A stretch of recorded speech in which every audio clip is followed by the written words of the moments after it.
Rabbi Rowe, thank you so much for joining us again on JTV. Pleasure. Really good to have you Always here. a pleasure. So let's just jump into some more questions. Some of these have been questions that people have submitted. Some of them are just things that I've come up with whilst sort of lying down at night thinking, what can I ask? What can I challenge Rabbi Rowe on?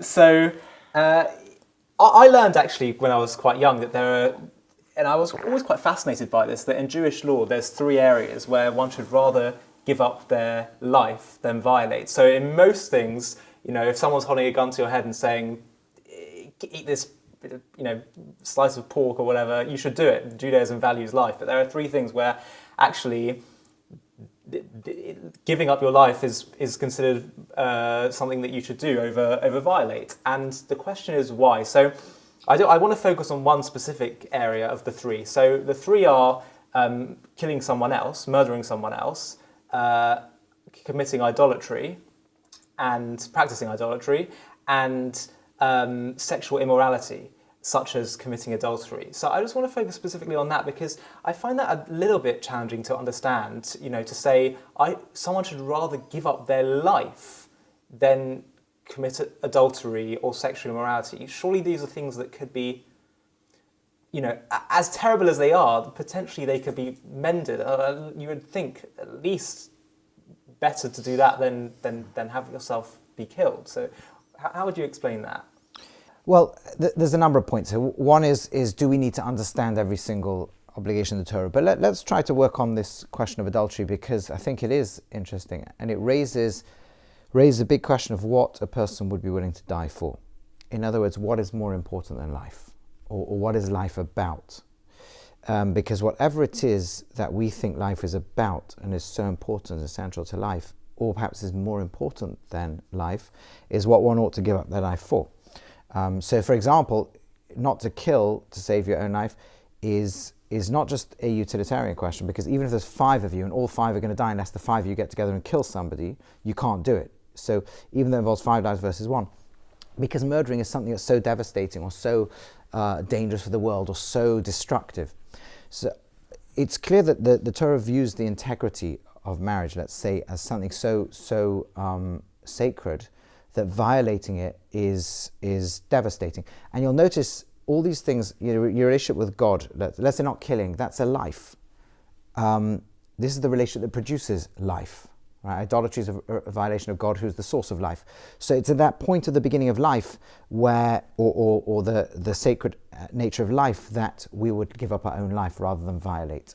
And people, by the way, do feel this. I mean, a significant amount of murders committed in a society that are not about drug crimes in a civilized society are about relationships issues. There is something very deep about this, you violated my relationship. But it's also that we view a couple in marriage to some degree as really one entity.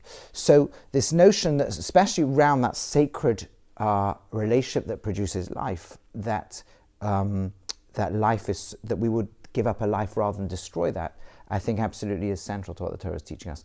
And again, from the societal vantage point we come from, which is all about the self, and individual, it doesn't make sense because the individual is sacred. So why would you give it up? And surely you can try and rebuild the relationship, and even if you can't. But here we're saying, well, the individual is sacred, but so is the relationship that's going to build life sacred, and so is the community sacred. There's a lot of things that are sacred. And when that relationship is sacred, then breaking it and violating it. A relationship of let's say, marriage is ultimately a relationship about what sexual behavior there'll be, that it's exclusive. The life-producing relationship will be exclusive here, allowing vulnerability and various other things that can come from that, allowing, that this is the committed that's going to produce and nurture that life. So that is so sacred that yes, that life-producing world is so sacred that if it's violated, we'd rather give up our life than do it. And is it just about the marriage being sacred, but also about the effect that it can have on the individual committing the violation? So, for example, this also applies to things like bestiality. You should want to rather give up their life. So it's also not that has nothing to do with marriage necessarily. It is, but it's part of Torah's broader view that although sex is not the sexual relationship is about, amongst other things, the bonding of a couple and so forth, but it's also fundamentally oriented towards the production of life. And the Torah which is not a modern liberal way of thinking, but the Torah's way of thinking, modern liberal way, is that it's essentially a recreational activity. And it's, as long as there's no non-consent, in theory, if a dog could demonstrate consent, which it probably can actually, then there isn't a strong moral argument against that, and that's fair enough. That's I think Peter Singer makes that point. But the Torah has a totally different view. Its view is that the sexual relationship is ultimately very related to the life-producing aspect of it. It's not limited totally by that, but it's orients itself around that. And recreational sexual activity that in a totally different space would be seen as wrong. But I'm saying that it actually does something to the human being. It sort of, in a sense, demeans humanity or something like that. I don't know. Yes, in the sense exactly that. If this relationship is sacred, violating this relationship is a devastation. Yeah, that's absolutely correct. So yes, but I think that's correct. I think there's other areas of Torah law which might also have those sorts of, where we wouldn't necessarily say give up your life. That's also, right. But I think that's true. But you see, even the question, even the way you're asking it, our brain is starting from this modern way of thinking, which is the individual is the only really important thing. Yeah. So how it affects me is what counts. Well, what do you mean how it affects you? Yeah. Right? Adultery affects lots of things. And even if you say, well, she let me, or he, fine. There's a lot of catastrophe that goes with it. There's a lot of ripping apart of this whole thing that is, and that's, I think, the Torah, you always have to know which worldview you're starting from, because if you start from a worldview where the individual is the only thing that counts, then you try and analyze the Torah where that's not the Torah's view, you're going to always come up short. You're going to end up with an endless list of questions. You're going to say, hey, this doesn't make sense, this doesn't make sense. You got to realize the Torah's not starting there. It's starting, there's lots of things that are sacred, and the individual is only one of them. And it's not ultimately sacred because there's institutions like family, like community, like nation, like world. There's things that are also sacred, perhaps more, perhaps as, and one doesn't trump the other.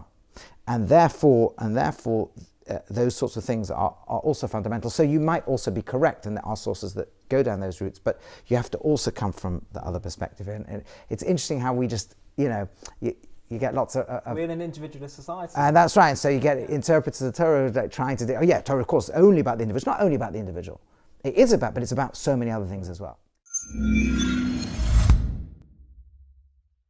To stay up to date with JTV content, click subscribe here if you're on YouTube and hit the alarm bell. And if you're on Facebook, hit the like button, and under following, click see first.